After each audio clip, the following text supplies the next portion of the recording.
હવે મને ઘણા બધા લોકોનો એવો સવાલ આવતો હોય આપણા યુટ્યુબમાં, ઇન્સ્ટાગ્રામ અને ફેસબુકની અંદર કે ભાઈ કોઈ વ્યક્તિ છે, આ ભાઈ છે કે જે એમનો વજન ઘટતો નથી, એમનું પેટ ચરબી વધી ગયું છે, બરાબર છે. આ ભાઈ છે કે એમનું શરીરમાં પણ ચરબી વધેલું છે.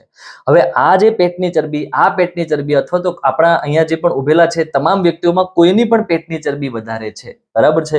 આ પેટની ચરબી ઓછી કરવા માટે હું આપણું આયુર્વેદ, આપણું સાયન્સ કે પછી હાર્વર્ડ હેલ્થ અને માયો ક્લિનિક, આ તમામ જે પણ રિસર્ચ થયા છે એની અંદર એક વસ્તુ સાબિત થઈ છે કે જે લોકો પોતાના શરીરને જોઈતી દિવસ દરમિયાન જરૂરી જે કેલરીઝ છે, તમને પણ કહું છું કે તમને દિવસ દરમિયાન જે જોઈતી કેલરીઝ છે એ કેલરીઝથી વધારે કેલરીઝ તમે શરીરમાં નાખવાનું ચાલુ કરી દો તો તમારું જે વધારાનું કેલરીઝ છે એ ચરબી સ્વરૂપે શરીરમાં જમા થતું જાય છે.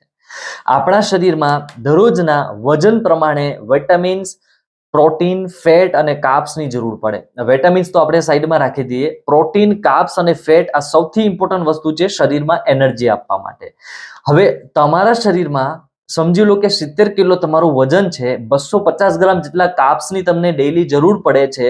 તમે 400-500 ગ્રામ જેટલું કાર્બ્સ શરીરમાં નાખવાનું ચાલુ કરો તો આ ભાઈ અને આ ભાઈની જેમ તમારું પણ પેટનું ચરબી છે એ વધવાનું ચાલુ થઈ જાય.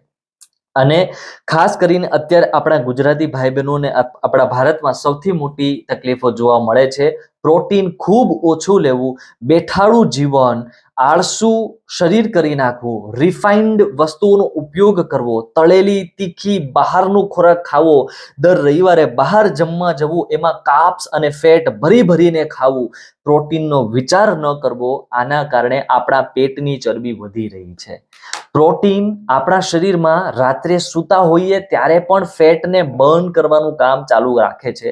આની પાછળનું સાયન્સ એ છે કે પ્રોટીન જેવું તમે શરીરમાં વધારો એટલે તમારું મેટાબોલિઝમ સ્ટ્રોંગ થાય, તમારું ચયાપચયની જે પાચન જે ક્રિયાઓ છે ને એ મજબૂત થાય. એટલે રાત્રે તમે જ્યારે આરામમાં હોવ ને ત્યારે પણ તમારું જે શરીરમાં જે ચરબી છે એ ધીરે ધીરે ઓછું થાય. એટલે તમારે આ દરેક વ્યક્તિઓએ અને જે લોકો વિડીયો જોઈ રહ્યા છે તમામ વ્યક્તિઓએ પેટની ચરબી ઓછી કરવી હોય તો સૌથી ઇમ્પોર્ટન્ટ બહારનો ખોરાક છોડી દો, સ્ટ્રેસ ઓછું કરો, રોજ 12 સૂર્ય નમસ્કાર કરવાના છે. આનો એક ફૂલ વિડીયો પણ મૂકેલો છે. પ્રોટીન ડાયટમાં વધારી દો. 70 કિલો વજન હોય તો તમારે કમસે કમ 1 કિલો વજન સામે 0.8 ગ્રામ પ્રોટીનની જરૂર પડે. એટલે 70 કિલો વજન સામે 55 ગ્રામ પ્રોટીન તમે આપવાનું ચાલુ કરી દો. કાર્બ્સ અને ફેટની માત્રા લિમિટેડ રાખો. શરીરને જોઈએ છે એનાથી થોડી ઘણી ઓછી પણ રાખી શકો. રોજ થોડી એક્ટિવિટી ચાલુ કરો. પાણી ખૂબ પીવો. ઊંઘ 7 થી 8 કલાકની ફરજિયાત ઊંઘ લો અને કસરત કરવાની સાથે સાથે પ્રોપર ડાયટમાં ધ્યાન આપશો તો પેટની ચરબી પણ ઉતરી જશે, તમારું વજન પણ ઘટશે અને આપણે સૌ લોકો હેલ્ધી બની જશું. આ વિડીયો શેર કરો, બધા લોકોને સેવ કરી લો, કોમેન્ટ કરો અગર વિડીયો ગમ્યો છે તો. અને ડાયટ તમારે બનાવવું છે તો હું ડાયટિશિયન સુનિલવાલા તમને આજે જ ડાયટ બનાવી આપીશ. આ નંબર ઉપર મને વોટ્સઅપ કરો. 2500 રૂપિયા 6 મહિનાની ફીસ છે. તમારું આખું શરીર ટ્રાન્સફોર્મ કરીને આપીશ. નમસ્કાર.